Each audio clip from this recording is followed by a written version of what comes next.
دیکھیے میں صرف یہ کہنا چاہتا تھا شازیہ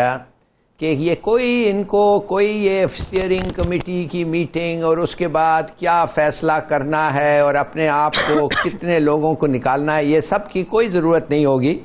اس لیے کہ ایک ہفتے میں ہمیں پتہ چل جائے گا یہ جو ڈیل کیا ہے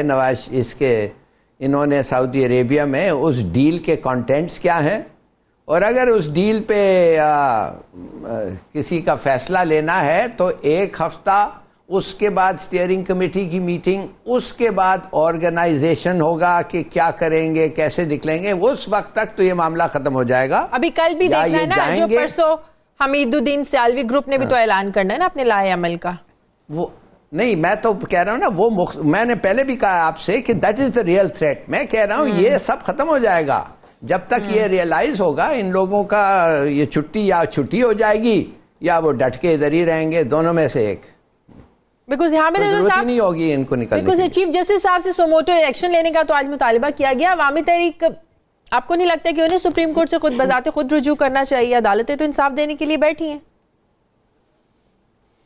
نہیں، میں یہ سمجھتا ہوں، میرا خیال ہے کہ بینگ لا اسٹوڈنٹ، دیکھیں آپ کو پہلے ہائی کورٹ کا فیصلہ باقاعدہ طور پہ چاہیے، اس کے بعد آپ اپیل کے اندر سپریم کورٹ کے اندر جاتے ہیں۔ اگر آپ ڈائریکٹلی سپریم کورٹ کے اندر بھی چلے جائیں گے تو وہاں پر قوی احتمال یہی ہے کہ سپریم کورٹ ڈائریکشن دے دے گی کہ آپ کنسرن جو کورٹ ہے وہاں سے اپنی ججمنٹ لے کے تو اس کے بعد واپس آئیں۔ جہاں تک ظفر ہلالی صاحب کی اس بات کا تعلق ہے، اور جس طرح بھی آپ نے خواجہ حمید الدین سیالوی صاحب کی بات کی، اب دیکھیں خواجہ حمید الدین سیالوی صاحب اور سنی اتحاد کونسل نے فیصل آباد کے جلسے کی میزبانی کی، گجرانوالہ کے جلسے کی میزبانی کی، اور میں صرف آپ کو ایک بات عرض کر دوں، میں چونکہ آپ کہہ لیں کہ میری خوش قسمتی ہے کہ میں خواجہ حمید الدین سیالوی صاحب کے ساتھ ان کے رائٹ ہینڈ کے طور کے اوپر بھی کھڑا ہوں، اور پاکستان عوامی تحریک کے ساتھ ڈے فرسٹ سے فرام آن ورڈز 2014 میں اس معاملے کے اوپر بڑا کلیئر اور ان کے ساتھ کھڑا ہوں۔ پرسوں انشاءاللہ ہم جو بھی اناؤنسمنٹ کریں گے شام میں، اس کے بعد آپ کو اس کے اثرات پنجاب میں بہت سیریس لیول کے اوپر نظر آئیں گے۔ ہم بہت سارے فیصلے کر چکے ہیں، میں ابھی اس وقت بتلانا نہیں چاہتا، ان کے اوپر ہم آخری مراحل ہو سکتا ہے کہ 7 جنوری سے پہلے کچھ ہو جائے، 7 جنوری کے جو مقاصد ہیں اس سے پہلے حاصل ہو جائیں۔ آپ دیکھیں مختلف چیزیں ہیں، میں آپ کو ایک بات عرض کر دوں کہ جس وقت ہم ختم نبوت کے ایشو کے اوپر اور دیکھیں جو سب سے امپورٹنٹ چیز ہے کہ پاکستان کے اندر ختم نبوت کے ایشو کے اوپر آج تو تمام پولیٹیکل پارٹیز بھی اس پیج کے اوپر آگے، سیم پیج کے اوپر کہ سازش ہوئی ہے اور ان کو بے نقاب ہونا چاہیے۔ پاکستان کا سب سے بڑا ایشو ہے، اور مجھے آپ ایک سنگل سٹیٹمنٹ دے دیں نواز شریف کی، مجھے آپ ایک سنگل سٹیٹمنٹ دے دیں شہباز شریف کی، مجھے آپ ایک سنگل سٹیٹمنٹ دے دیں مریم صفدر صاحبہ کی، مجھے آپ ایک سنگل سٹیٹمنٹ دے دیں حمزہ شہباز صاحب کی کہ انہوں نے ختم نبوت کے اوپر کسی قسم کی لب کشائی کی ہو۔ ہم یہ جو بات کہتے ہیں کہ ہم ٹوٹلی کنونس ہیں کہ یہ جو انٹرنیشنل ایک اسٹیبلشمنٹ کی سازش تھی پاکستان کے اندر ختم نبوت کے اوپر کاری ضرب لگانا، I am 100% clear on that. مجھے کسی قسم کی کوئی دو رائے نہیں ہے کہ Mian Nawaz Sharif was part of that deal, Mian Shahbaz Sharif was part of that deal, Muslim League Noon کی اعلیٰ قیادت جو ہے وہ اس ڈیل کا حصہ ہے، یہ پاکستان کا انٹرنیشنل۔ اور دیکھیں میں یہاں پر اگر آپ مجھے صرف 1 منٹ دیں تو میں آپ کو عرض کروں، آپ کو تھیسس سمجھ آ جائے گا۔ شام کو توڑنے کی کوشش کی گئی داعش کے ذریعے، شام نہیں ٹوٹا۔ اگر شام ٹوٹتا تو اس کے اثرات کس طرح آنے تھے؟ کرد ریاست آنی تھی، ترکی کے کرد آنے تھے، اس کے اندر عراق کے کرد آنے تھے، اس کے اندر شام کے کرد آنے تھے، اس کا ایفیکٹ پڑنا ہے، ترکی ٹوٹنا تھا، الٹیمیٹلی عراق ٹوٹنا تھا، ایران ٹوٹنا تھا، اور اس کے بعد پاکستان کی باری تھی۔ اس انٹرنیشنل اسٹیبلشمنٹ کو اس محاذ کے اوپر شکست ہوئی، اب داعش کو افغانستان بھیج دیا گیا، پاکستان کے اندر یہ ختم نبوت کا محاذ کھول دیا گیا۔ یہ دیکھیں یہ چاہتے ہیں کہ یہ جو 2 3 4 اسلامی ممالک جن کا وجود باقی رہ گیا ہے، یا جو ریزسٹ کر سکتے ہیں، یا جن کے اندر ابیلٹی یا کیپیبلٹی ہے، یا جن کے اندر چند ادارے مضبوط ہیں، ان اسلامی ممالک کو بھی اس طریقے سے توڑ دیا جائے۔ تو مسئلہ یہ ہے کہ نواز شریف نے یہ فیصلہ کیا ہے کہ وہ پاکستان کے اداروں کے ساتھ، پاکستان کے ریاستی اداروں کے ساتھ ٹکراؤ کرے گا، اور اس کے لیے اس نے انٹرنیشنل جو اسٹیبلشمنٹ ہے اسے یہ کہا ہے کہ پاکستان دشمنی کے لیے میں آپ کے ایجنڈے پر کام کرنے کے لیے تیار ہوں، آپ مجھے پروٹیکٹ کریں۔ نواز شریف، آپ کو کوئی دو رائے نہیں ہونی چاہیے کہ نواز شریف اس وقت ہندوستان کے ہاتھ میں کھیل رہا ہے،